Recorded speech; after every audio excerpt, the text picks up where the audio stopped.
Millionaire suspects and follows his son, but when he discovers the truth. Richard Thompson gripped the steering wheel tightly as he watched his 12-year-old son, Ethan, slip out the back door of their mansion carrying a suspiciously heavy backpack.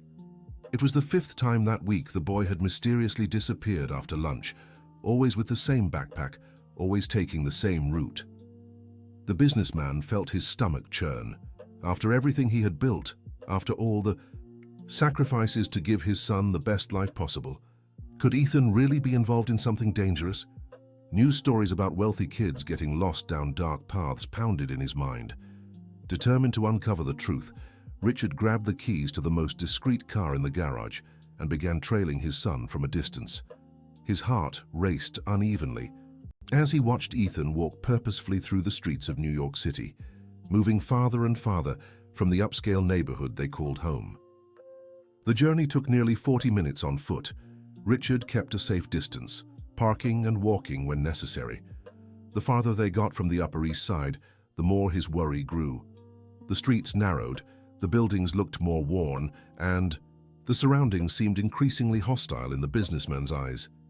Ethan finally stopped in a narrow alley between 2 old buildings. Richard parked at the corner and stepped out, approaching cautiously. What he saw made his world stop for a moment. His son, the boy who had everything, was handing out loaves of bread to a group of children who clearly lived on the streets. "Easy, everyone, there's enough for all," Ethan said with a genuine smile Richard hadn't seen in months.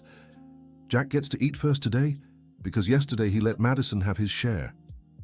The children, none older than 10, looked at Ethan as if he were a hero. Richard's legs went weak and he leaned against the exposed brick wall. How long had this been going on? How had he not noticed? A small boy, no older than 6, tugged at Ethan's pants. "Ethan, did you bring the cough medicine for Timmy?" "I did, Matthew. It's right here in my bag. But remember, just 1 spoonful. In the morning and 1 at night, okay?" Richard watched everything from his makeshift hiding spot, his chest tight with conflicting emotions. Pride, shame, surprise. They all swirled together as he saw his son caring for those children with a maturity he'd never imagined. "Ethan," a woman's voice echoed from the end of the alley. A woman in her 30s approached, carrying a pot. "I managed to make soup today. Mrs. Mary from the corner store donated some vegetables." "That's great, Christina. The kids will love it." Yesterday, Marky was asking when we'd have soup again. Richard recognized the name. Christina was the cleaning lady he'd fired 6 months ago after discovering she took leftovers home. At the time, he'd thought it was outrageous. Now, seeing her there, caring for those children alongside his son, he felt the weight of his decision. Dear listener, if you're enjoying this story, take a moment to like and especially subscribe to the channel. It really helps us as we're just starting out. Now back to the story. Suddenly, one of the older boys came running, his face twisted in panic. "Ethan! Ethan! Wallace is coming! He said today he's going to put an end to our little game." The children grew restless, and Richard saw real fear in their eyes. Christina quickly started gathering the younger ones. "Stay calm, everyone. Let's do what we always do. Everyone to Mr. Joseph's hiding spot." But before they could move, a large, rough-looking man appeared at the end of the alley, flanked by 2 others. "So this is where you little pests hide," shouted Wallace, who Richard guessed was some kind of local security enforcer. "I warned you, I don't want this beggar nonsense around here. It scares away the customers." Ethan immediately stepped in front of the younger children. "We're not doing anything wrong, Mr. Wallace. It's just a snack." "A snack?" The man stepped forward threateningly. "You're the rich kid playing hero, huh? Well, today you'll learn not to stick your nose where it doesn't belong." Richard felt his blood boil. Seeing that man threaten his son awakened every paternal instinct in him. Without a second thought, he stepped out of his hiding spot. "Don't you dare lay a hand on my son." His voice echoed through the alley with the authority of years spent leading board meetings. Everyone turned in surprise. Ethan paled when he saw his father there. "Dad, what are you doing here?" Wallace took a step back as he recognized Richard Thompson, one of the most powerful businessmen in the city. "Mr. Thompson, I didn't know the boy was your son. We were just..." Just what, threatening children? Richard moved to stand beside Ethan. Get out of here before I make a few calls that'll ensure you never work in this city again. Wallace and his companions quickly retreated, muttering apologies. As soon as they were gone, a heavy silence fell over the alley. The children looked nervously between Ethan and Richard. Dad, I can explain. How long, Ethan? Richard's voice was thick with emotion. 6 months, the boy whispered.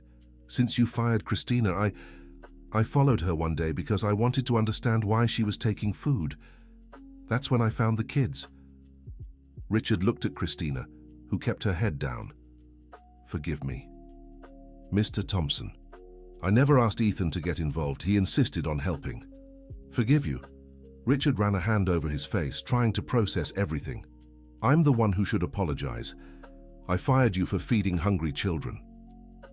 One of the younger boys, Matthew, who had asked for medicine, timidly approached Richard. You're not gonna yell at Ethan, are you? He's our friend. He brings food and medicine and tells us stories and he teaches me to read, a girl with braids interrupted. He said if I learn to read well, I can have a better future. Richard knelt to be at eye level with the children, his designer suit getting dirty on the dusty alley floor. No, I won't yell at him. In fact, he looked at Ethan. I'm very proud. Ethan's eyes widened in surprise.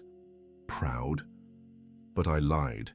His knockout used my allowance without asking. You used it to feed children, son. You saw an injustice, and instead of ignoring it like I've done my whole life, you acted. Christina stepped forward hesitantly. Mr. Thompson, these kids, most have families, but their parents work all day in low-paying jobs. They come here, half to school because there's nothing to eat at home. Some don't even go to school because they have to help their families.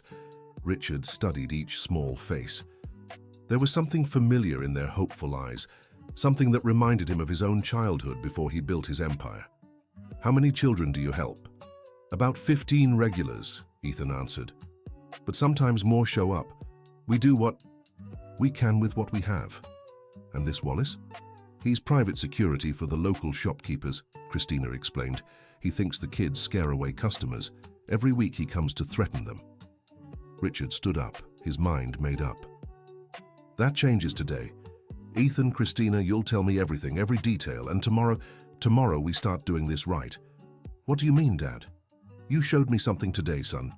You showed me I've been so busy building walls around our lives that I forgot to look beyond them.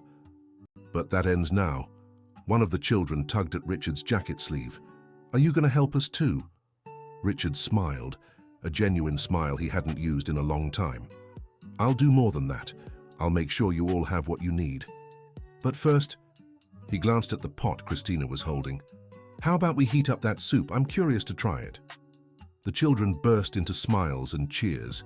Ethan looked at his father as if seeing him for the first time. Dad, are you sure, Mum? Your mother? Richard hesitated. Jennifer certainly wouldn't approve. Leave your mother to me. Now, introduce me properly to each of your friends. As Ethan introduced each child, sharing their stories and quirks, Richard felt something shift inside him. Every name, every tale of hardship and resilience, every smile despite adversity touched a part of his soul he had buried under spreadsheets and meetings. This is Jack, Ethan pointed to a boy about 8 years old. He's the oldest of 5 siblings. His mom cleans houses, and his dad's been looking for work for months. And this is Madison, he continued, gesturing to a shy girl. She's super smart, loves math, dreams of being an engineer, but her school doesn't even have a proper math teacher. Richard listened intently, memorizing every detail. In his mind, plans were already forming. This wouldn't be empty charity. It would be real change. Mr. Richard, Christina approached while serving soup in disposable cups. There's something you should know. Your son, he doesn't just bring food. He talks to every child, knows each family's struggles. Last week, he convinced the bakery owner to hire Marky's dad. He did that? Yes, said the man was hardworking, just needed a chance. And he never mentioned he was your son. Did it all as just Ethan. Richard looked at his son with newfound respect. At 12, Ethan had more wisdom and compassion than he'd shown in decades. Dad, Ethan stepped closer, holding little Amy's hand, just 5 years old. "Amy wants to show you something." The girl, still shy, held out a crumpled drawing. It was a colorful sketch of children in a circle, with a larger figure in the middle, handing out what looked like loaves of bread. "It's Ethan," she said softly. "He's our hero." Richard took the drawing carefully, his hands trembling slightly. "It's beautiful, Amy. May I keep it?" The girl nodded eagerly, smiling. Just then, Richard's phone rang. It was Jennifer. "Richard, where are you? And Ethan? The housekeeper said he left after lunch and you disappeared too." "We're fine, Jennifer. We'll be home soon. We have something important to talk about." "Important?" "Richard, you're scaring me. What's going on?" "I found out where our son spends his afternoons, Jennifer. And believe me, you'll be as proud as I am right now." He hung up before she could ask more. There was so much to explain, so much to change. But first, he wanted to savor this moment. His son, the boy he thought he knew, had become someone extraordinary without him even noticing. "Everyone," Richard addressed the children, "I'll be back tomorrow, and I'll bring some surprises. But now, I need to take Ethan home. His mom's worried." "You'll really come back?" asked Timmy, the boy with the cough. "I promise, and you know what else? I'll bring a doctor to check on you and make sure that cough gets treated properly." The children said goodbye to Ethan with hugs, each embracing him like family. Richard watched, his heart tight at the genuine love in their affection. On the way back to the car, father and son walked side by side in silence. It was Richard who broke it. "Why didn't you tell me, son?" Ethan kicked a small pebble. "You're always busy, Dad, and I didn't think you'd understand. You always say that everyone gets what they deserve, that the world belongs to the strong." Richard stopped walking, his son's words hitting him like a punch to the gut. "Did I say that?" "You always do. At dinners, when you talk business, when you comment about the employees." Richard pulled his son into a hug, something he hadn't done in a long time. "Forgive me, Ethan. Forgive me for being such a distant father, so blind. You've taught me more today than all my years of college and experience. You don't have to apologize, Dad. Just don't stop me from helping them. Please." "Stop you? Son, I'll do better than that. We'll help them together, the right way, with structure, with continuity. Those kids deserve more than scraps. They deserve real opportunity." Ethan's eyes lit up. "Really, Dad, you'd do that?" "I will. But first, we have to convince your mother, and that'll be the biggest challenge." They laughed together, a sound they hadn't shared in ages. They got into the car, but before starting the engine, Richard picked up Amy's drawing again. "You know, son, you remind me of someone." "Who?" "My father, your grandfather. He died when you were a baby, but he was like this, always helping others, always seeing the best in people. I promised myself I'd be different, that I'd be smarter, more successful. And in the process, I lost the best part of him. That was in me." "Grandpa was poor, wasn't he? Grandma talks about it sometimes." "We were, yes, very poor. Maybe that's why I worked so hard to make sure you never went through what I did. But I ended up depriving you of something important, the compassion that comes from understanding others' suffering." "Dad," Ethan hesitated. "There's something I need to tell you. Christina, she's not just a helper, she's my aunt."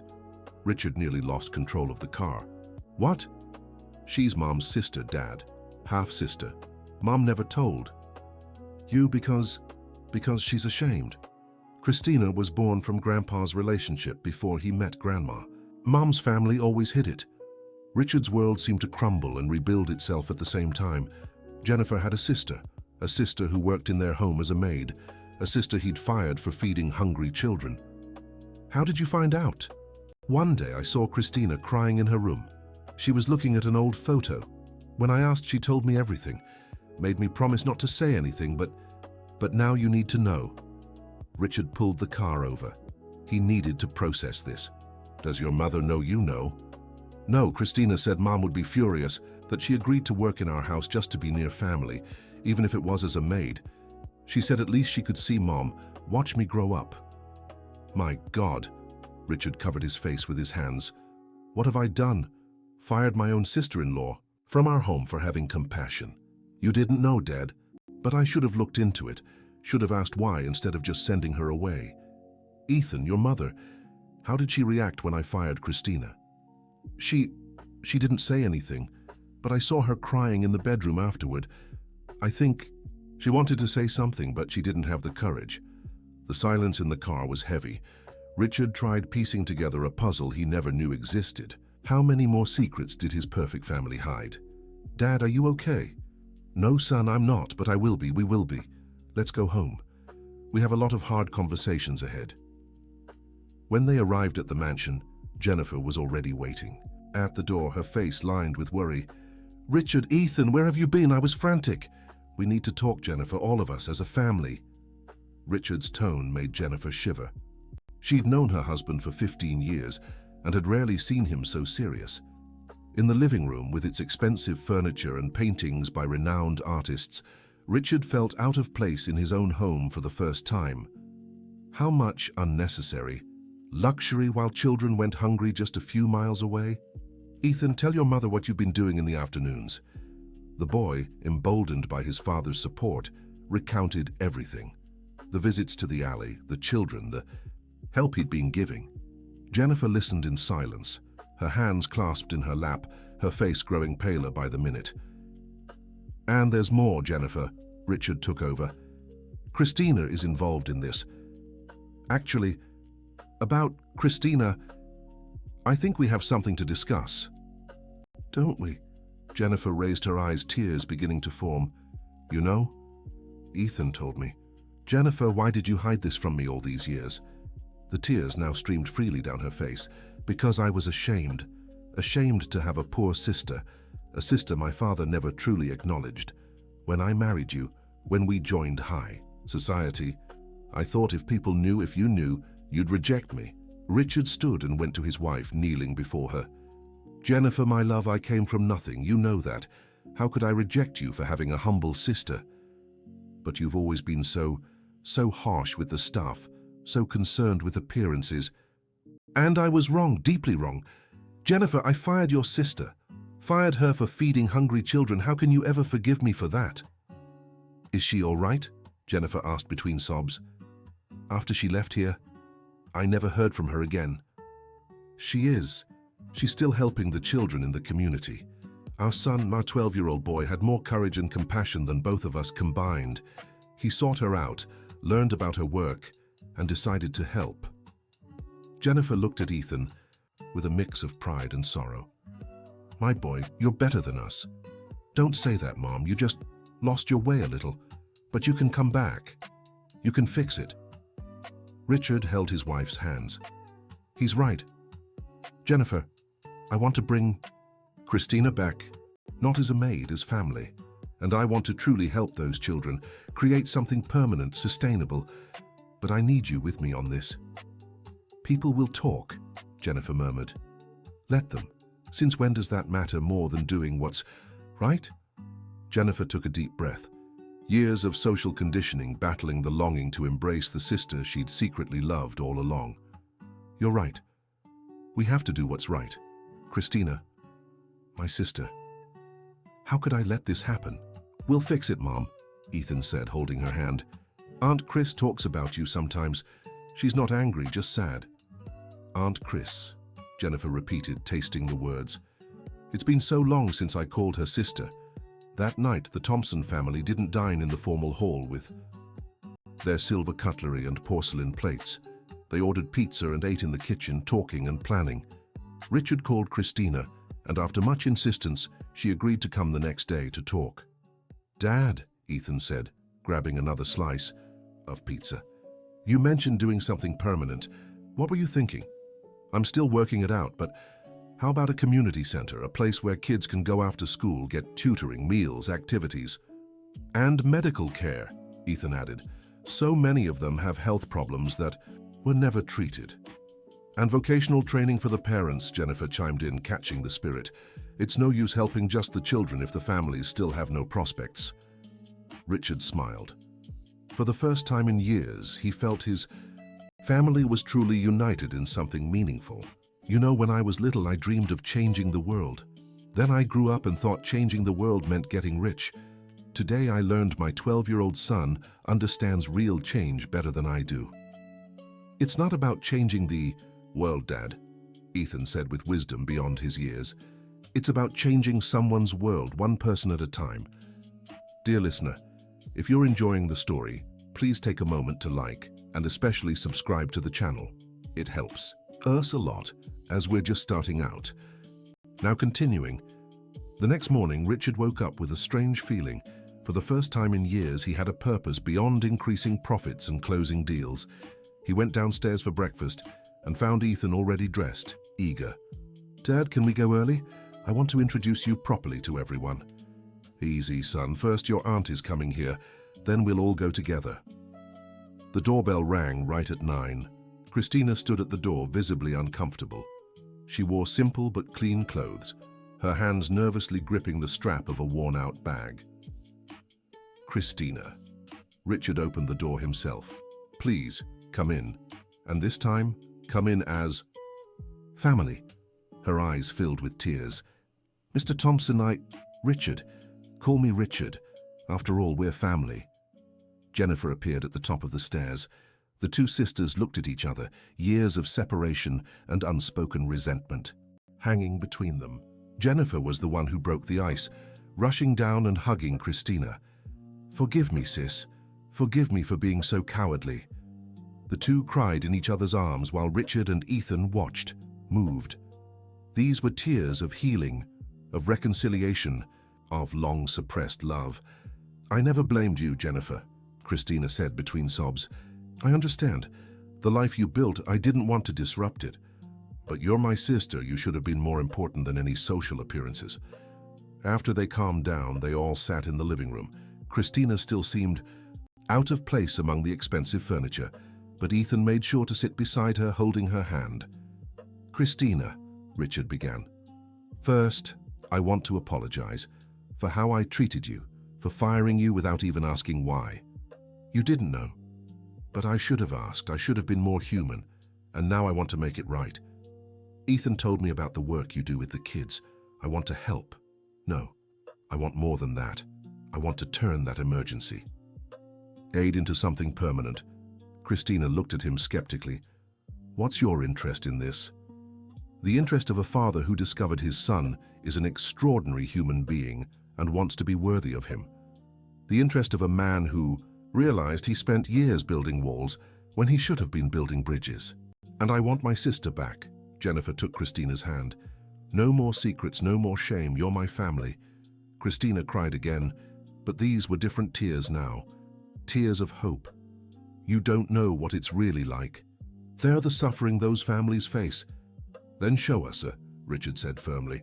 Help us understand, and we'll work together to change that reality. They spent the morning talking, planning. Christina shared stories of each child, each family. Richard took notes, his business mind already mapping out strategies, but now, with a heart fully engaged. The biggest challenge, Christina explained, isn't just hunger, it's the lack of hope. Parents work dead-end jobs if they can find work at all. The kids go to rundown schools. It's a cycle that keeps repeating. Then we break the cycle, Richard declared. Quality education, guaranteed meals, family support. Christina, you know the community. What else do they need? Dignity, she answered without hesitation. They need to feel they matter, that someone truly cares, not just doing charity to ease their conscience. Richard caught the hint, but accepted it. It was true. You're right. That's why you'll lead this. You and Ethan. You have their trust. I'll provide the resources and structure, but the heart of this project is you two. Dad, Ethan interjected. There's one more thing. That Wallace guy, the one who threatened us yesterday. He has connections. He could make things difficult. Richard smiled, a smile his business rivals knew all too well. Leave Wallace to me, I have my own connections. By the end of the week, he won't be a problem anymore. Richard, Jennifer touched her husband's arm. No violence. Of course not. I'll just have a civil conversation with the merchants who employ him. Show them how a well-structured community center can enhance the neighborhood, attract more customers. And if they don't see reason, well, I can be very persuasive when I want to be. Around noon, they all left together. Richard had insisted on taking his simplest car. He didn't want to intimidate anyone. During the ride, Ethan shared more details about each child, and Christina filled in with information about their families. Jack's father, for example, Christina said, he's a mason, excellent worker, but he hasn't had steady work in months. If he had an opportunity... I'm renovating my company's building, Richard mused. We need masons. Can you arrange a meeting with him? Really, just like that? Why complicate things? The man needs work, I need professionals. Everyone wins. When they arrived at the alley, the children were playing. When they saw Ethan, they ran toward him but stopped upon noticing the adults. Easy, everyone, Ethan reassured them. Remember how I told you about my dad yesterday? And this is my mom. They came to help. Little Matthew timidly approached Jennifer. Are you Ethan's... Mom, you're as pretty as a princess. Jennifer knelt and hugged the boy, tears in her eyes. Thank you, sweetheart. You're very handsome too. Richard watched the scene, his heart heavy. How many chances to make a difference had he missed over the years? Mr. Richard, Jack called out, is it true you're bringing a doctor for Timmy? Not only will I bring one, but I've already called a pediatrician friend. He'll come tomorrow morning, and he'll check all the children who need it. The news spread quickly. Soon, not just the children, but some nearby parents approached. A woman, who Richard guessed was Jack's mother, stepped forward shyly. Sir, is it true that there's really going to be help? There'll be more than help, Mrs.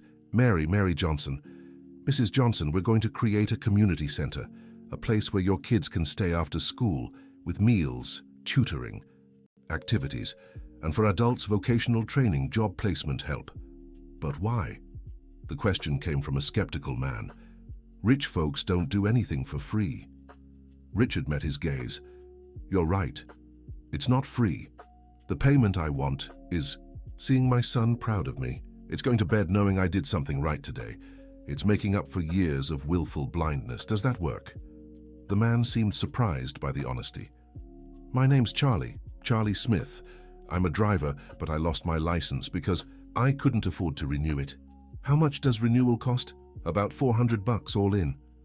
Richard reached for his wallet, but Christina stopped him. No, not like this.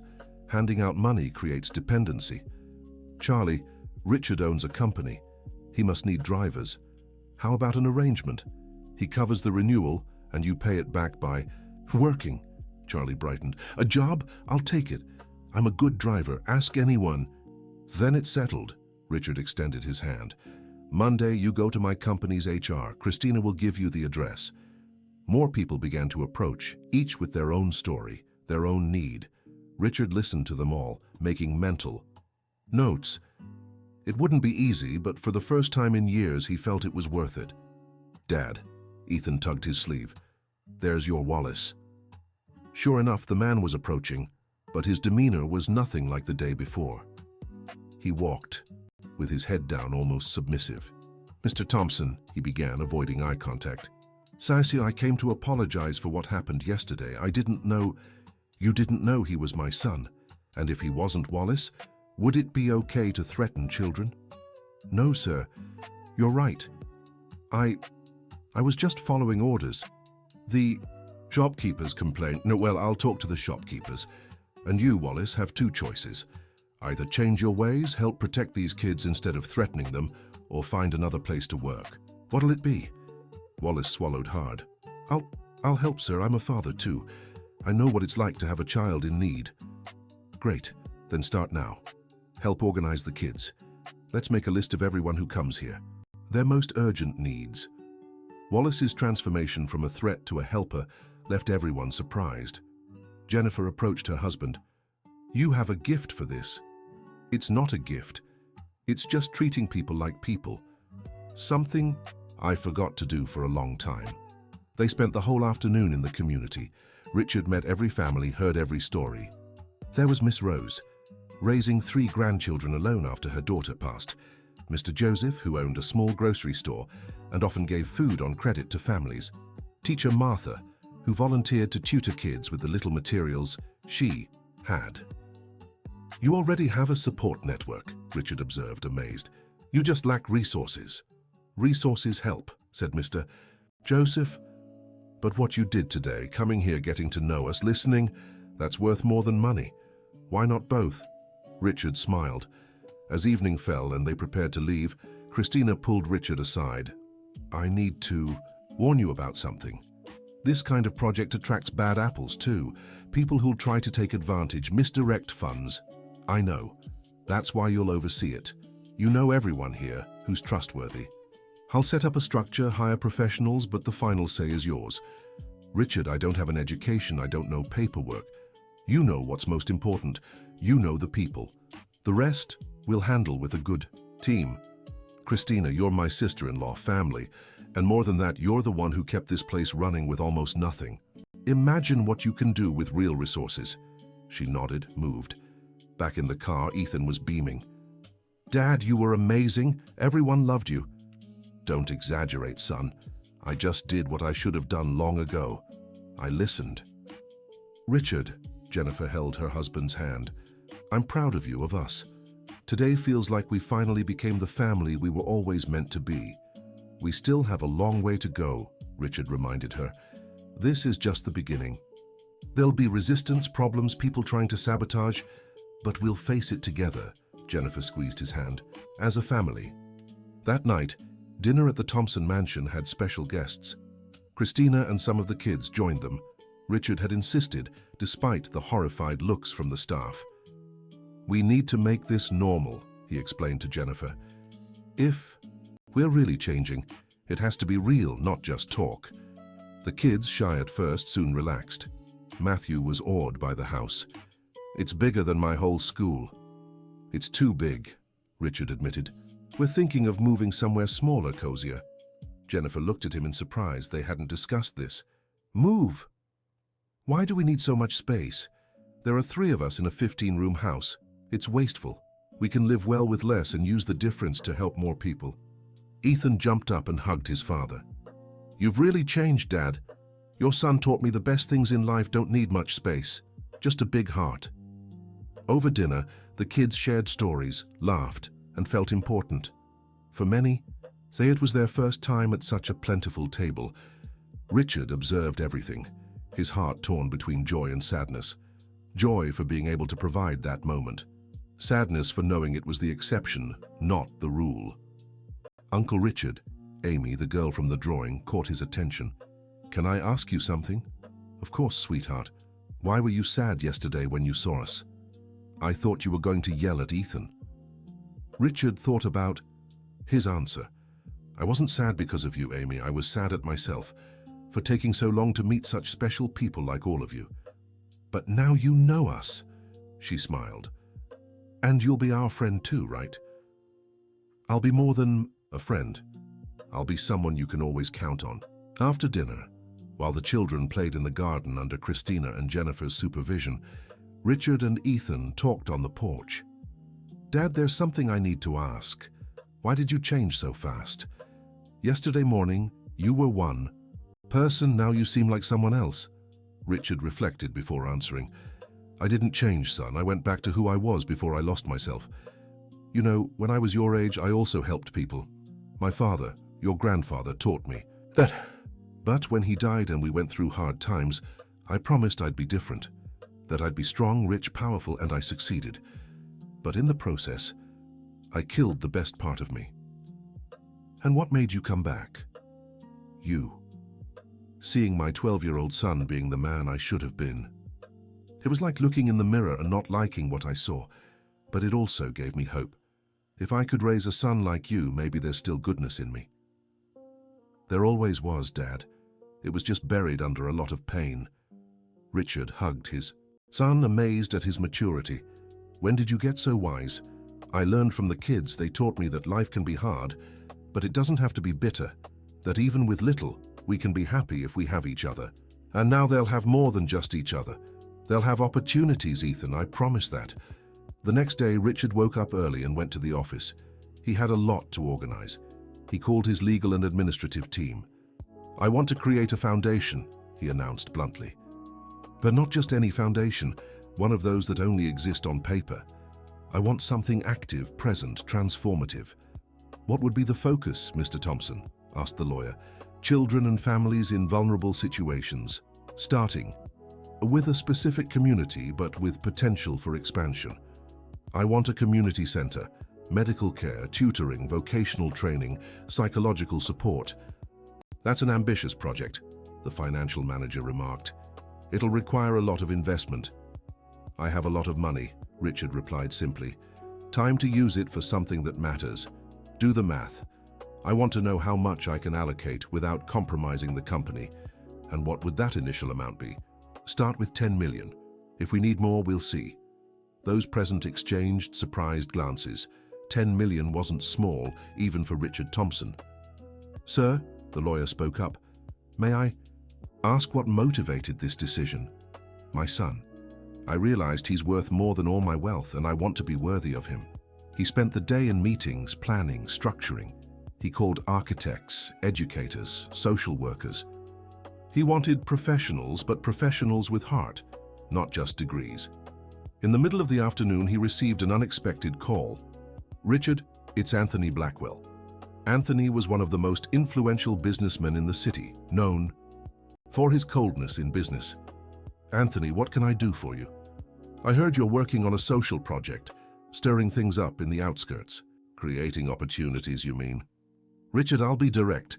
This doesn't look good for our class. It gives the wrong idea to those people. They need to learn to fend for themselves, not wait for handouts. Richard felt his blood boil, but kept his calm. Anthony, with all due respect, you don't know what you're talking about. It's not a handout, it's justice. It's about giving opportunities to those who never had any. You're going soft, Richard. That's leftist talk from people who don't understand how the world works. Maybe I've misunderstood how the world works for far too long. Anthony, I'm going ahead with the project. If that bothers you or anyone else, that's your problem. There will be consequences, Richard. In our circles, this kind of attitude, so be it. I've realized there are more important things than the opinion of our circles. Have a good day, Anthony. He hung up, feeling strangely light. If he lost a few friends over this, so be it. They weren't friendships worth keeping. Dear listener, if you're enjoying the story, don't forget to like and especially subscribe to the channel. It really helps those of us just starting out. Now, back to the story. That evening at home, he shared the conversation with Jennifer. Anthony called, that pompous man, what did he want? To warn me I'm making a social mistake by helping the poor. Jennifer scoffed. The real social mistake is living in a bubble, thinking other people's suffering doesn't affect us. You know, Richard, I've always hated those dinners, those parties where the conversation is always the same. Money, power, trivialities. Why didn't you ever say anything? Because I thought you liked it, that it was important to you. It was. Not anymore. Jennifer, what do you think about shrinking our social circle, focusing on the people who really matter? I think it's perfect. Actually, Christina told me the community holds a June festival every year. It's in 2 weeks. Can we help? We can do more than that. We can throw the best June festival that community has ever seen. Ethan, who was doing homework at the dining table, looked up. Really, Dad? There'll be square dancing, fishing games, everything? Everything and more. We'll get everyone involved. It'll be our way of showing we're in this together. In the following days, things moved quickly. Richard hired a company to renovate an abandoned warehouse near the community, which would become the Hope Community Center. Volunteer doctors began treating the children. Christina was officially hired as the project coordinator, with a fair salary and real authority. But not everything was smooth sailing. As expected, there was resistance. Some local business owners complained about the activity. Politicians questioned their motives. Even some community residents were wary. It's normal, Christina explained during a meeting. They've been let down too many times. Empty promises, projects that start and stop halfway. It'll take time to earn their trust. And how do we earn that trust? Richard asked.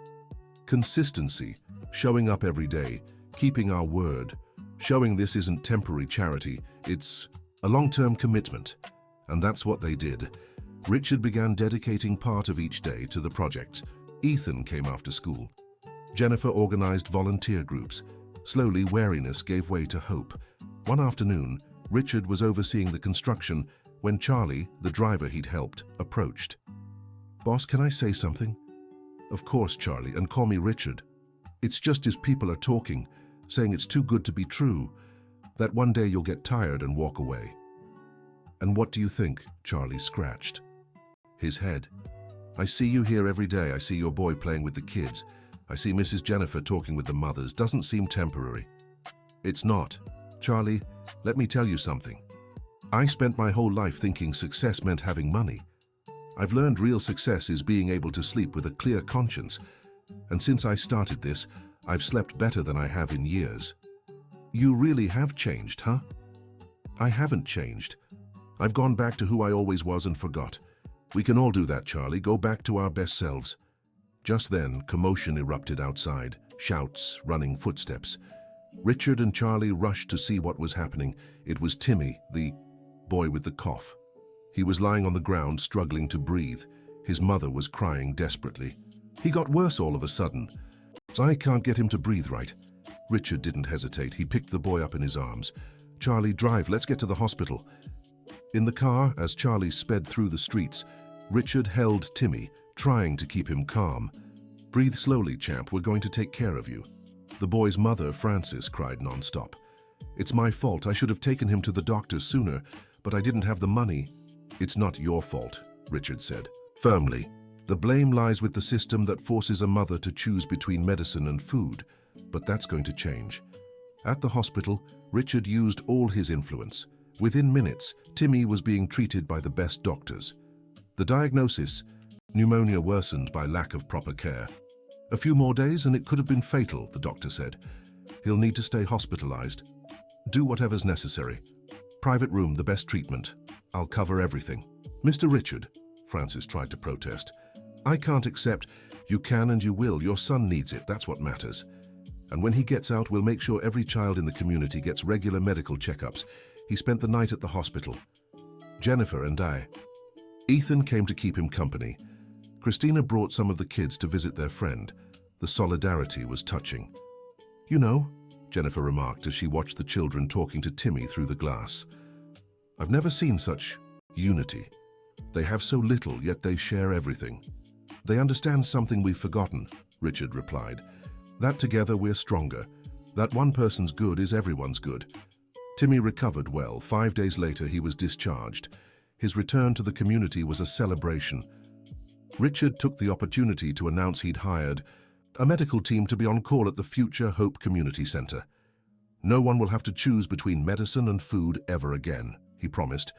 "Healthcare is a right, not a privilege." Preparations for the summer festival brought the whole community together. Richard discovered hidden talents. Rose was an excellent cook. Joseph played the accordion. The kids practiced the square dance with contagious enthusiasm. "Dad," Ethan said one day, "I've never seen so many happy people in one place." "Neither have I, son. And you know the best part. It's real happiness, not the forced kind from the parties we used to attend." "Can I invite some friends from school?" "Of course. It'd be great to bring our worlds together." But when Ethan extended the invitations, he faced resistance. "A summer festival in the slums?" mocked Peter, the son of one of Richard's business associates. "Are you nuts?" "It's not a slum," Ethan corrected. "It's a community with amazing people. My dad says yours has lost it, that he's wasting money on deadbeats." Ethan felt angry but kept his cool. "My dad realized there are things more important than money. Too bad yours hasn't figured that out yet." The argument reached the parents' ears. The next day, Richard got another unpleasant call. "Richard, your son verbally attacked mine." It was Mark Sanders, Peter's father.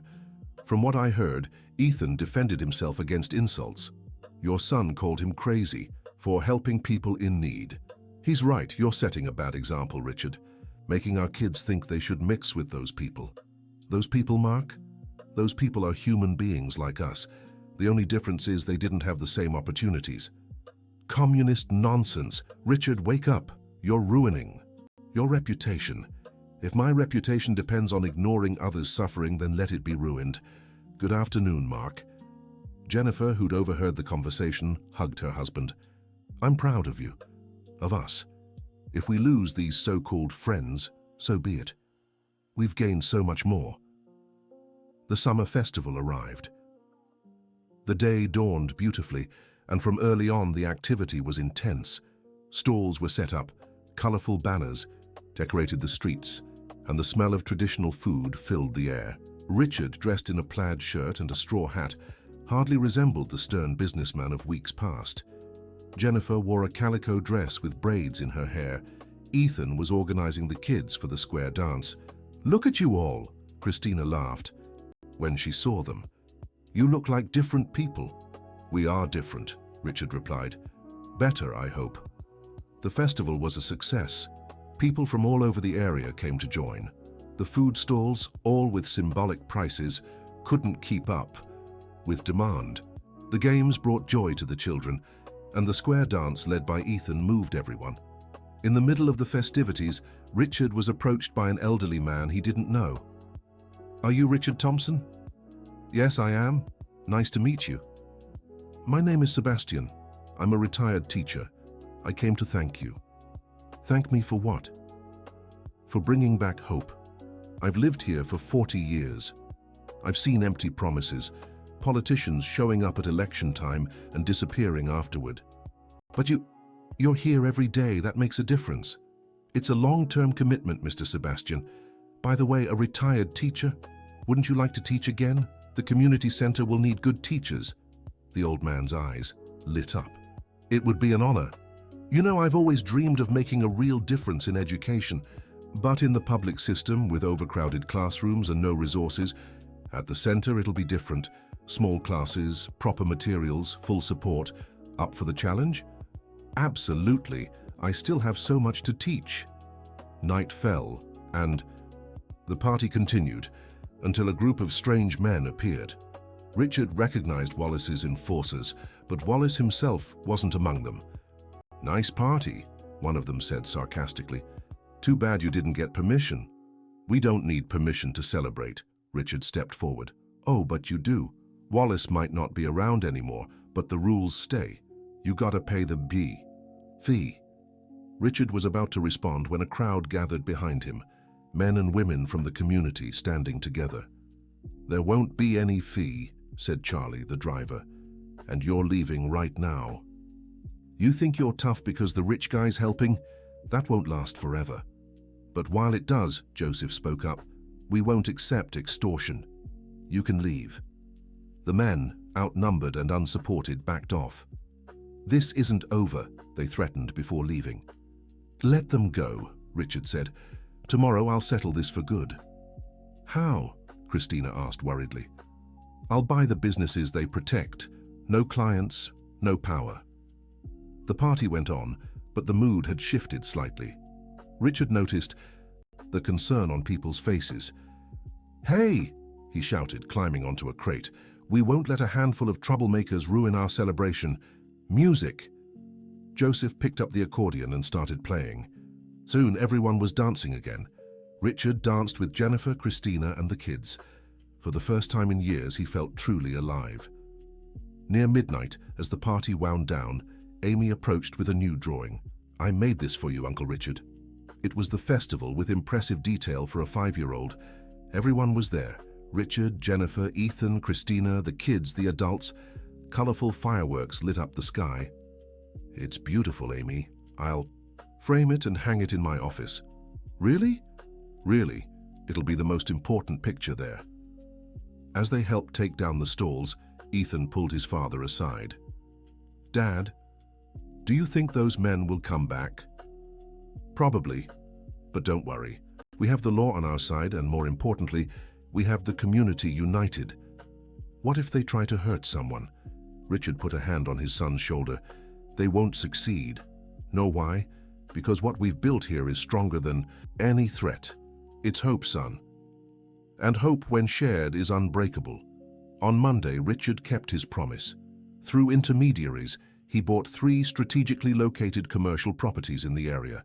They happened to be the very ones paying protection money to Wallace's group.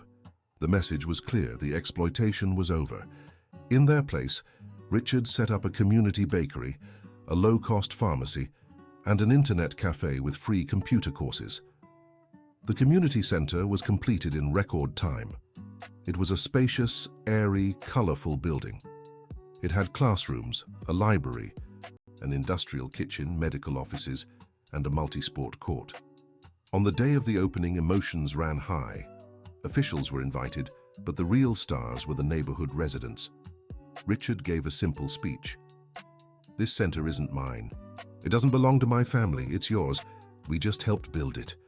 You're the ones who will bring it to life. Every child who learns to read here, every young person who gets a job through these courses, every family that finds support, you are the heart of this place." The applause was deafening. But the most touching moment came later, when Timmy, fully recovered, presented a plaque made by the children. "Hope Community Center, where love builds the future." It was Ethan's idea, Timmy explained. He said Hope was the perfect name. Richard hugged his son, tears in his eyes. "It really is perfect." Activities began immediately. Sebastian started tutoring classes. Volunteer professionals offered various courses. Medical care was available daily. The kitchen provided nutritious meals. But the impact went beyond the material. There was something in the air, a new energy. Young people who once wandered aimlessly now had a place to study. Mothers who felt alone found support. Unemployed fathers gained skills. A month after the opening, Richard received an unexpected visit at his office. It was Anthony Blackwell, accompanied by other businessmen. "I came to see if you'd come to your senses," Anthony began. "If coming to my senses means abandoning the community center, then I'm still crazy." "Richard, be reasonable. You're spending a fortune on this." "And for what? These people will never change." "These people, Anthony? Let me show you something." Richard opened a folder and began displaying photos and reports. "This is Jack, Mrs. Mary's son, 2 months ago at risk of dropping out of school. Today, the top student in his class. This is Carla, a single mother. She took computer courses at the center and just got hired as an administrative assistant. This is Charlie, a driver. He was unemployed. Now he works at my company and is one of our best employees." "Isolated cases," Anthony insisted. "There are dozens of cases, Anthony, hundreds soon. You know what your problem is? You see numbers. I've learned to see people." One of the other businessmen, Paul Rivers, spoke up. "But Richard, the financial return." "You want to talk about return?" Richard interrupted. "My company has never had more motivated employees. Know why? Because they know they work for someone who cares. Productivity is up 30%. Turnover has dropped to almost zero. That's return." "You're mixing things up," Anthony insisted. "No, Anthony. You're the ones who separate too much. You think you can build islands of prosperity in the middle of misery. You can't. Sooner or later, the bill comes due." "Are you threatening us?" "I'm offering an opportunity. Join us. Each contributing a little, we can transform not just one neighborhood, but the entire city. Imagine the impact. Imagine the legacy." Paul looked thoughtful. "How would it work?" "Simple. Each company adopts a project. Education, healthcare, training, sports. Targeted investment, measurable results. It's not charity. It's social investment with guaranteed returns." "Social return doesn't pay the bills," Anthony countered. "No?" Richard picked up another report. "Crime rate in the area. Around the community center. Down 60%. Do you know what that means? Less spending on security. Local businesses growing because people have more money to spend. It's basic economics, Anthony." Some business owners seemed interested, but Anthony remained unmoved. "Do whatever you want. I don't mix business with charity." "Then stay in your bubble, Anthony. Just don't complain when it bursts." After the group left, Richard grew thoughtful. He knew he'd planted seeds. Some would sprout, others wouldn't. But the important thing was to keep going. Jennifer walked into the office. "How did it go?" "As expected, Anthony was stubborn, but I think Paul and a few others are considering it." "What if no one joins?" "We keep going alone. What matters isn't how many help. It's not stopping the help." That evening they went together to the community center. Ethan was there, assisting old Sebastian with a math lesson. The kids were paying attention, participating, learning.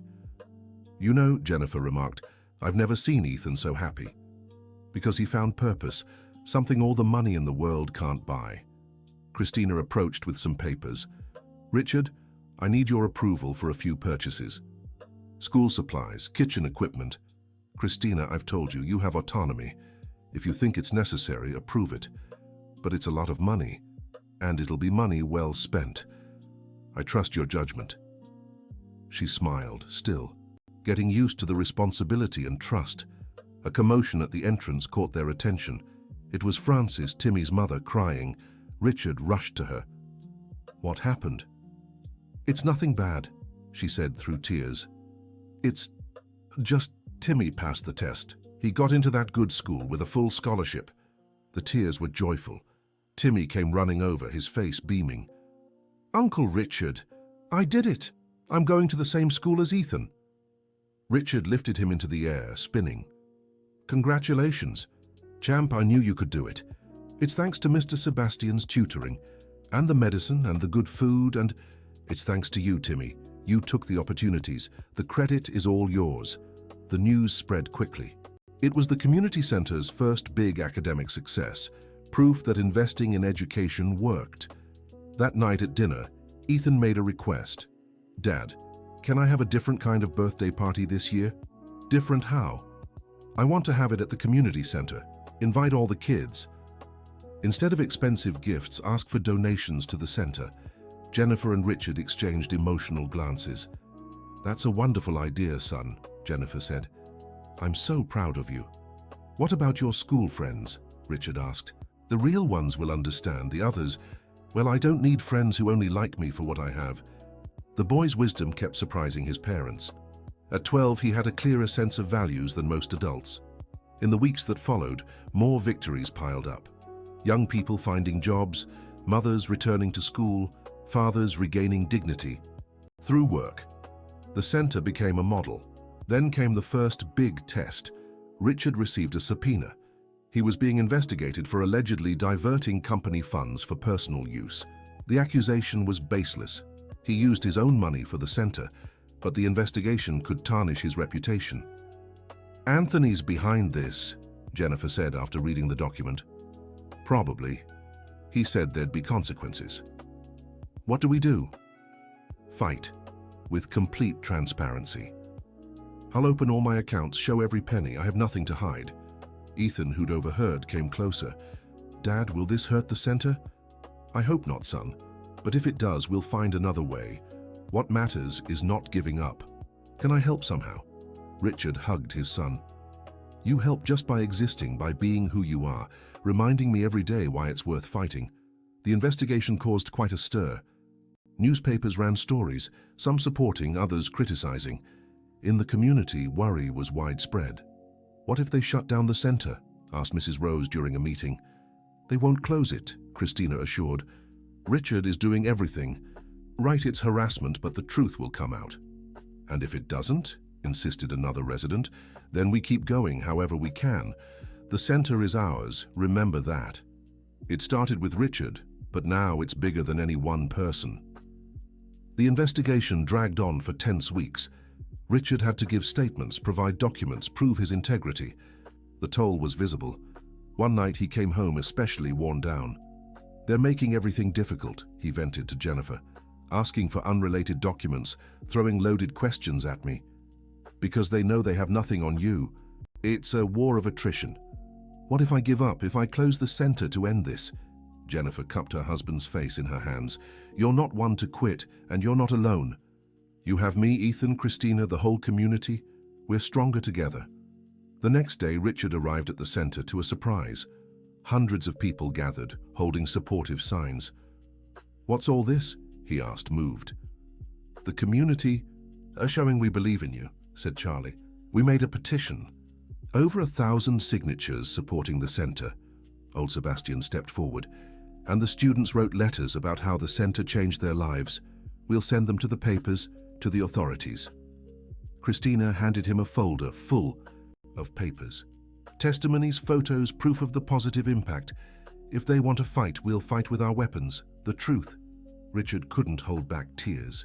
You didn't have to. Yes, we did, Mrs. Mary cut in.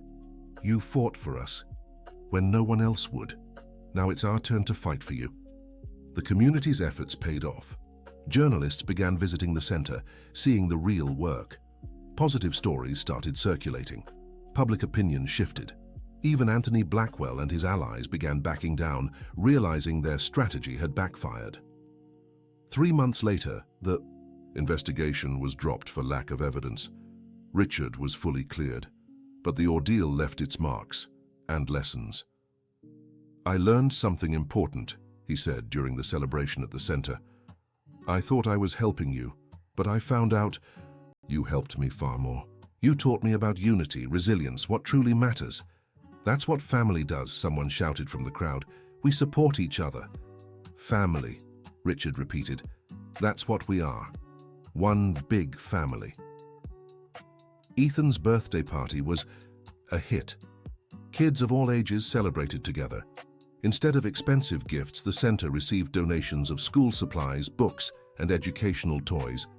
Some of Ethan's private school classmates showed up, including Peter, the boy who'd mocked him before. Sorry for what I said, Peter mumbled, embarrassed. My dad still thinks it's dumb, but I saw the news stories. What you do here is cool. Want to see the center? Ethan offered.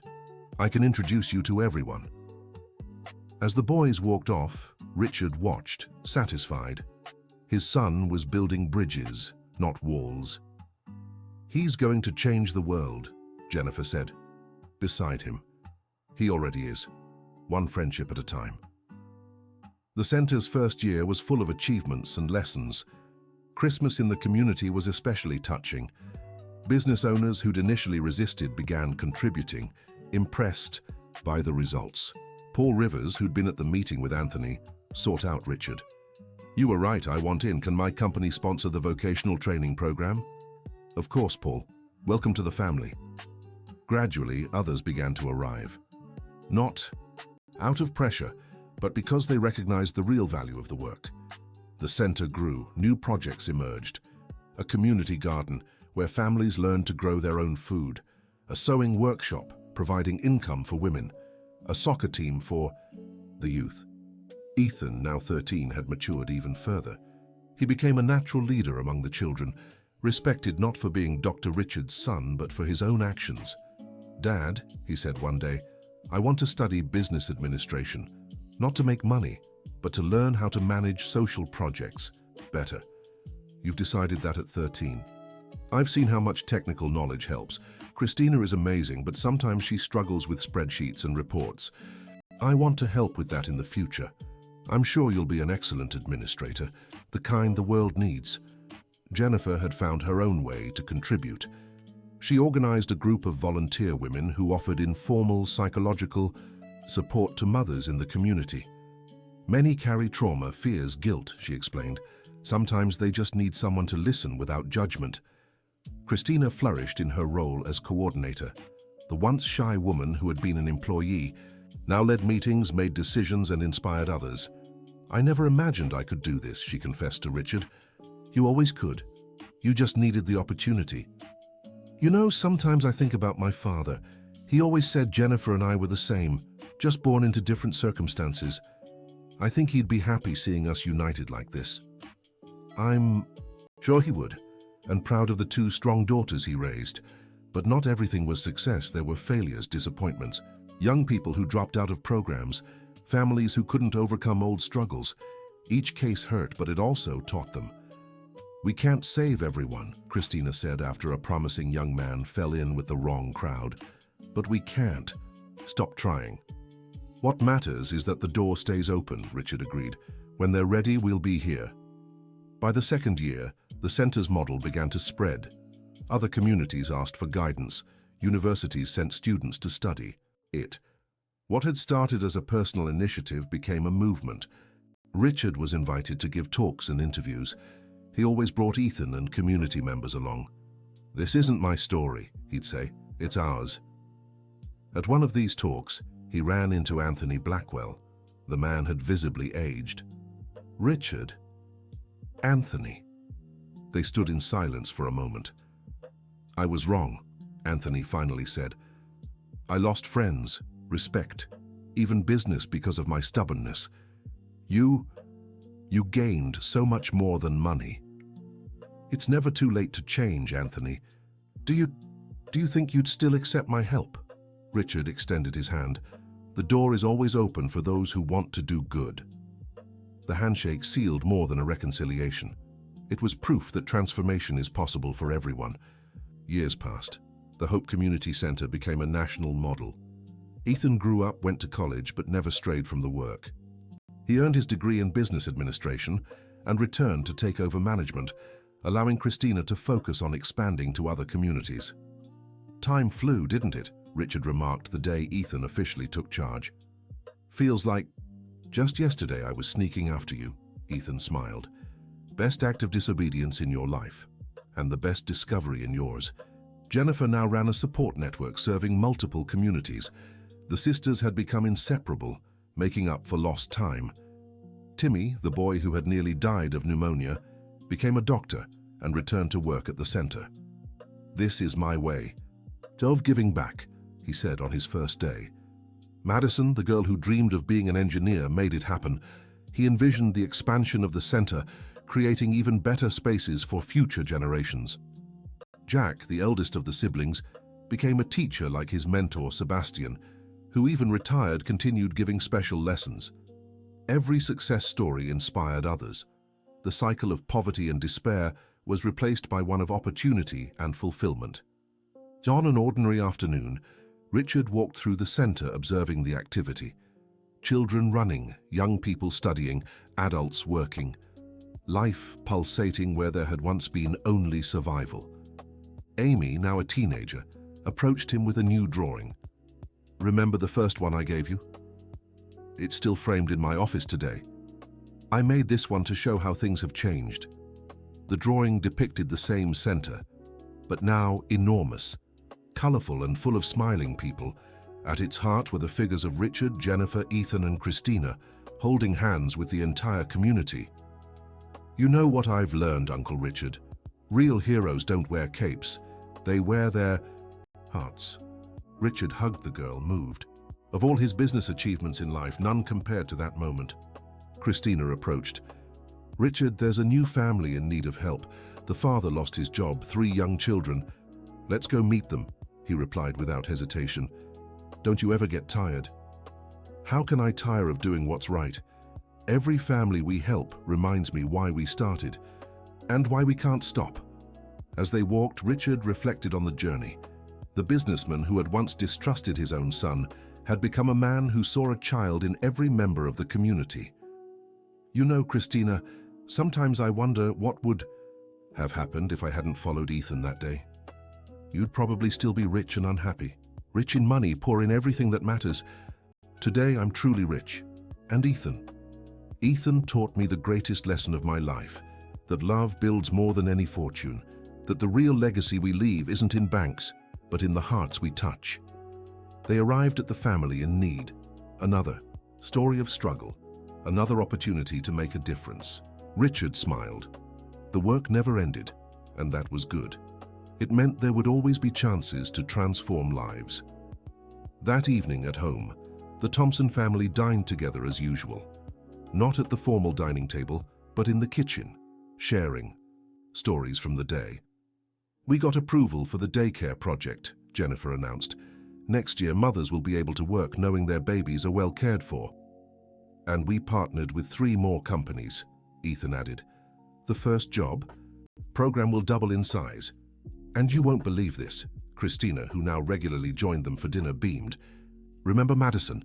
She got first place in the engineering entrance exam." They celebrated every victory, big or small. This was their life now, successes shared, challenges faced together. "Dad," Ethan said suddenly, "thank you." "For what?" "For following me that day, for having the courage to change, for showing me the kind of man I want to be." Richard felt his eyes grow moist. "I'm the one who should thank you, son, for showing me the way back home to who I really am." Jennifer held her husband's and son's hands. "We're blessed. We have each other, and we have purpose." What more could we want? Nothing, Richard answered, looking at his family. Absolutely nothing.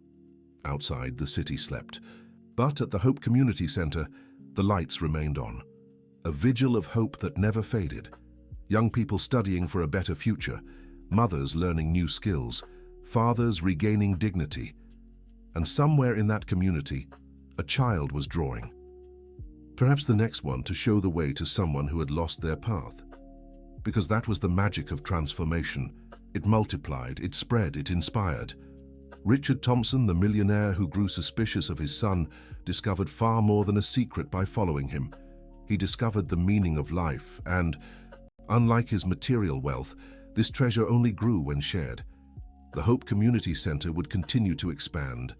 More lives would be transformed. More families would find hope. And all because a 12-year-old boy had the courage to do what was right, and a father had the humility to learn from his son. On the wall of Richard's office, alongside diplomas and certificates, Amy's drawing held a place of honor, a daily reminder that the greatest treasures aren't kept in vaults, but planted in hearts. And so day after day, the story continued. It wasn't an ending, but an eternal new beginning. Every sunrise brought fresh opportunities to make a difference. Every child who smiled, every family who rebuilt their lives, every young person who achieved a dream became a new chapter in this story of love and transformation. Richard had sought a secret by following his son. Instead, he found a universal truth, that love, when put into action, has the power to change worlds. And it changed his forever. The end of the story. Dear listener, we hope this story touched your heart as deeply as it touched ours while writing it. Let us know in the comments where you're watching from and what you thought of Richard's transformation. Have you ever experienced something that changed your outlook on life? We'd love to hear. Don't forget to like and subscribe to our channel for more heartwarming stories like this one. Your presence here means the world to us. Thank you so much.